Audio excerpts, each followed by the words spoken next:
안녕하십니까. 둔산동 동아쌤입니다. 이제 내신 등급 어디까지 상승할 것인가 하는데, 편의를 위해서 국수, 명, 사과, 한국사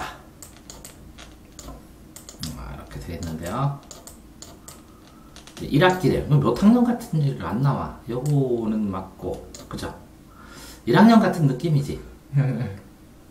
근데 1학기 전체는 국어가 3, 5, 3, 2, 1, 2 이렇게 맞았다는 거네요. 그쵸? 그쵸. 근데 2학기에서 중간에서 어우 많이 올라왔네. 1, 4, 영어는 2, 이거는 3, 4, 3. 이제 본인은 올랐다고 생각을 학생은 하고 있는데, 실제로는 아직 그 불안전한 상태다. 왜 그러냐면, 이건 올랐어요, 당연히. 이것도 올랐고, 이것도 올랐어. 근데 이게 떨어졌잖아. 그러니까 1학년 때는 설렁설렁 국영수로 진정한 공부하려고 마음 먹지 않고 사과, 한국사, 기본적인 능력으로 점수를 어느 정도 시험 보기 전에 공부를 해서 점수를 맞았는데, 국영수를 하다 보니까 이렇게 암기 과목을 제대로 못했다는 거예요. 물론 국영수를 하니까 하는 게 뭐 사회과학, 한국사 하는 것보다 수능에는 더 유리할 수 있는데, 지금 내신이라고 그랬잖아요. 내신이라고 했으면 요거를 유지를 했으면 정말 오른 건데, 이걸 유지를 못했으니까 뭐 전체적으로 0.5등급 정도 올랐다 이렇게 정도밖에 생각이 안 돼요.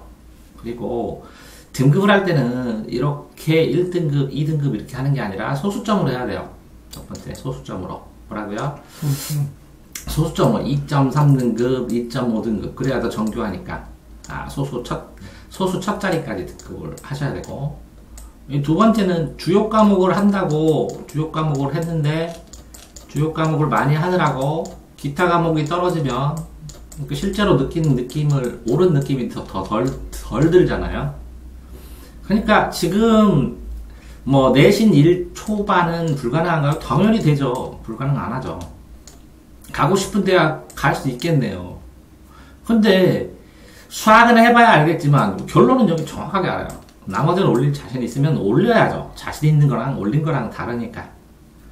자, 그러니까 만약에 이 사회를 2등급대를 유지를 하고, 과학을 다시 1등급인데 2등급대를 유지하고, 한국사를 2등급을 유지를 한 다음에 국어가 1등급 유지를 하고, 수학을 3등급까지만 올리고 영어도 2등급 유지를 하면 가능성이 생기기 시작합니다.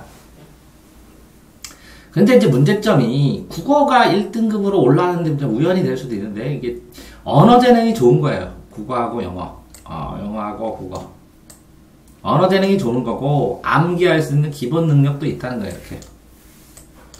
그러니까 지능은 아무 문제가 없는데, 이 학생은 지능이 문제가 아니라 뭐라고? 시간 분배가 아마 문제일 거예요. 왜 그러냐면 하나는 올라가고 하나는 떨어졌으니까.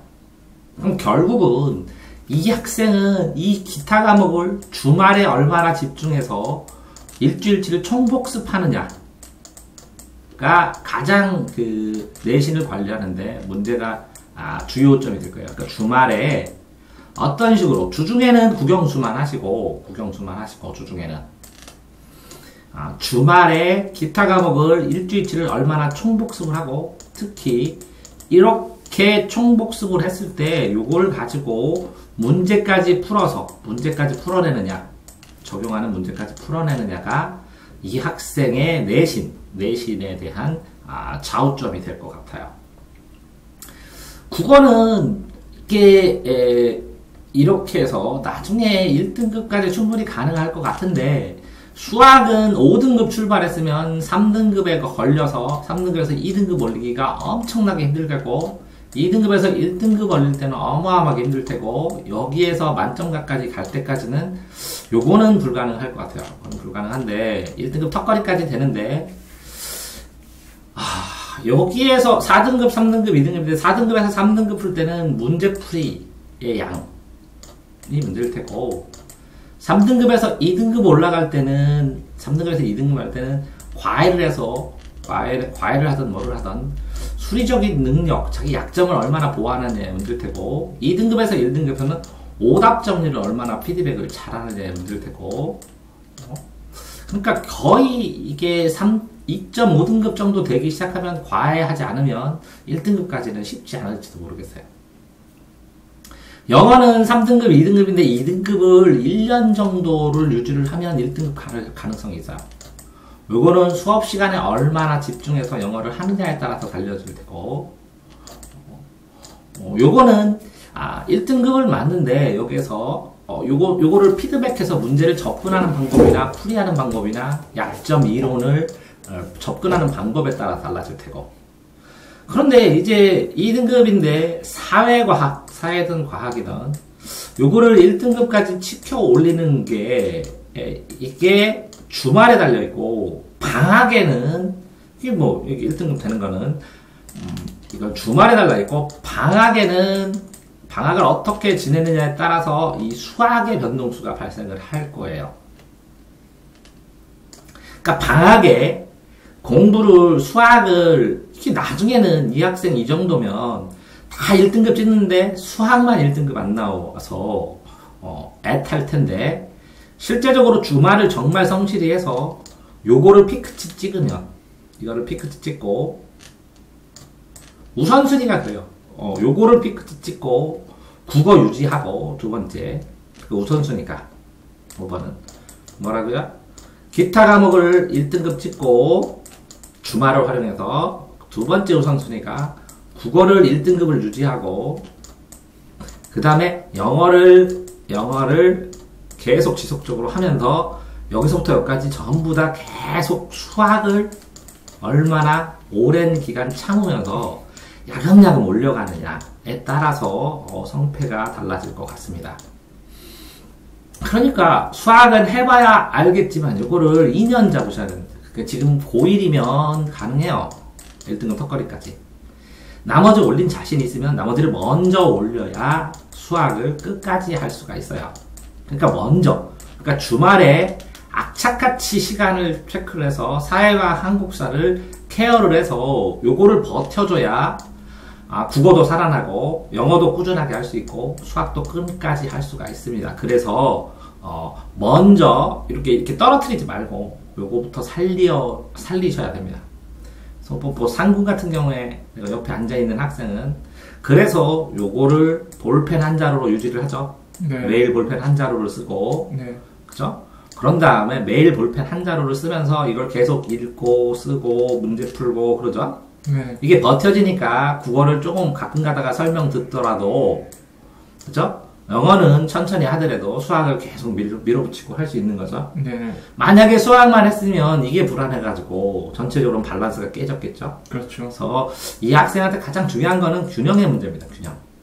그러니까 권하는 거는 오래 장기간 꾸준하게 점수를 올리려면 이렇게 올릴 자신 있다 그러니까 먼저 올려요. 그래서 자신감을 충족한 상황에서 영어하고 수학을 끝까지 끊임없이 계속 해내는데 영어는 욕심 가지지 말고 수학도 차근차근 한 개씩 한 개씩 이렇게 책의 계획을 세워야 돼요. 이 책을 5번 보든 10번 보든 이 책 본 다음에 이거 본 다음에 수능 때까지 이렇게 봐야겠다라는 책의 계획. 이 책에 맞춰서 문제도 풀고 인강도 들고 과외도 듣고 이렇게 해나가는 겁니다. 됐죠? 네네. 그러면 내신 등급 상으로 이게 정말 빡센 학교라면 아마도 국어는 지금 1등급 맞았으니까 1등급 맞더라도 수학은 2등급이 한계일 거고 학교 내에서 영어는 뭐 요게 다 1등급은 다 안 될 것 같고 여기 둘 중에 하나가 이게 1등급 만약에 그러면 이게 2등급 요게 1등급 이렇게 잡으면 영어가 2등급까지 갔으니까 1등급 이렇게 되면 1, 1, 1, 1 하고 2, 2가 나오죠? 네. 그러면 1.4가 너끈히 나올 수 있을 거라고 봅니다. 둔산동 동화쌤입니다.